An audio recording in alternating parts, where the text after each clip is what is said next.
Please get ready for dictation of exercise number 20 from Progressive Magazine of May 2023. 5 seconds to go. I have vivid memories of my visit to your country a few years back in my capacity as Minister of Industrial Development in the Government of India. I am looking forward to renew my acquaintance and to witness the great strides which the people of Hungary have made in the past few years in various fields of social and economic life.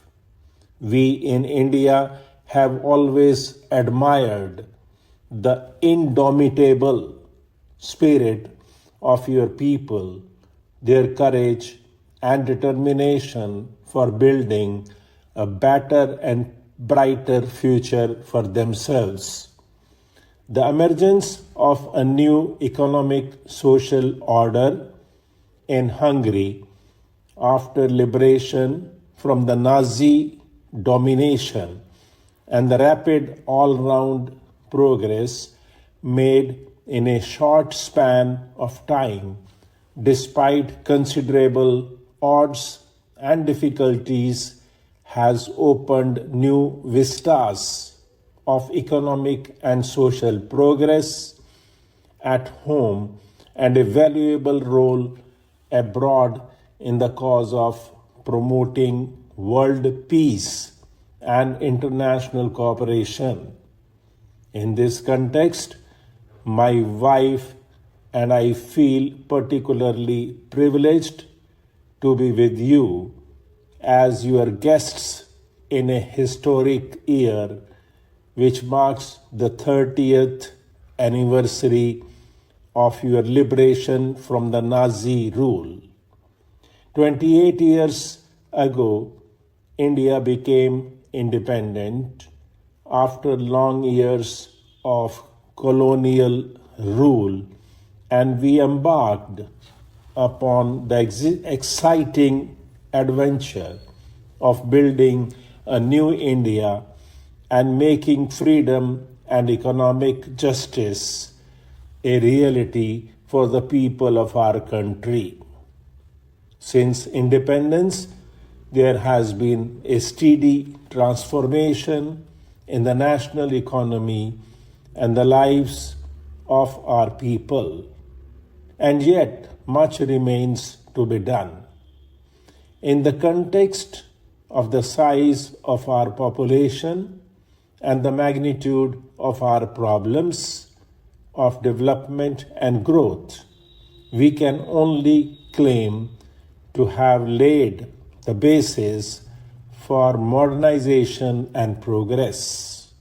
We have faced many challenges, and we know that each new challenge strengthens our will and determination to build a new India, democratic, secular, and socialist India.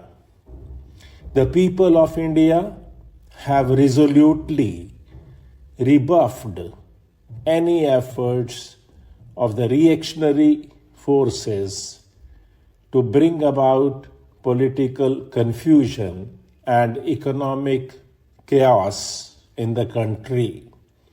Under the present national emergency, the country has rallied behind the government in its efforts to safeguard unity and stability.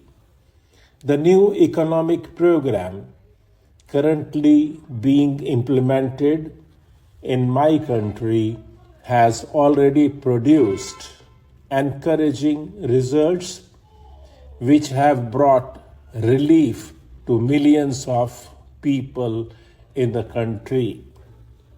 We have greatly appreciated your positive understanding of recent development in India and the support for the measures adopted by my government for the betterment of the people.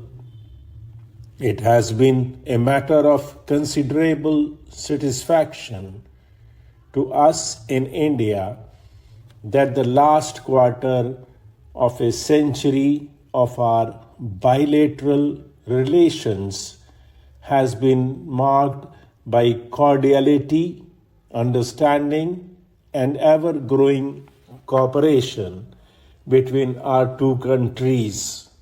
Happily, there are no issues or problems between us, and we are united in a common endeavor to promoting peace, justice, and equality throughout the world. We value greatly the bilateral cooperation which has grown between our two countries, particularly in the field of trade and economic relations.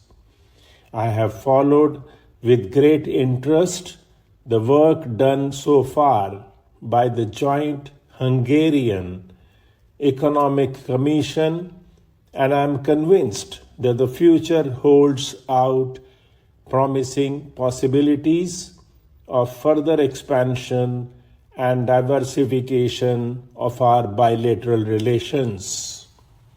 In Europe, an event of historic significance has taken place. The successful conclusion at Helsinki of the Conference on European Security and Cooperation at the summit level has opened a new chapter of peaceful coexistence and cooperation in the hitherto conflict-ridden continent of Europe. Hungary, which has stood so often at the crossroads of history, can legitimately take pride in the fact that the call for such a meeting went forth from this capital city of Budapest, so famed in legend and history. We are also fully aware of the important contribution made by your government and leaders in the long and protracted deliberations that led to the signing of the historic documents at Helsinki. While we welcome this positive development in Europe, it is our earnest hope and expectation that the trend towards peace and relaxation of tensions would spread to all the regions of the world and benefit all countries, developed and developing, big and small. In the context of Asia, we welcome the decisive victories of the Vietnamese and the Cambodian peoples and the progressive changes which are sweeping through Southeast Asia. In our part of the world, India has consistently endeavored to promote harmonious relations based on a spirit of cooperation and not confrontation, on a spirit of mutual trust and not hostility and suspicion. We are convinced that the faithful and scrupulous implementation of the Simla Agreement provides the best framework for durable peace in the subcontinent. Ever since its independence, India has been committed to a policy of preserving and consolidating peace all over the world and promoting solutions of international problems in a peaceful manner. Let us hope that through our efforts and those of other peace-loving countries, we shall be able to promote a new international environment conducive to the consolidation of peace, justice, stability, and progress throughout the world, and this should be lasting forever. Stop.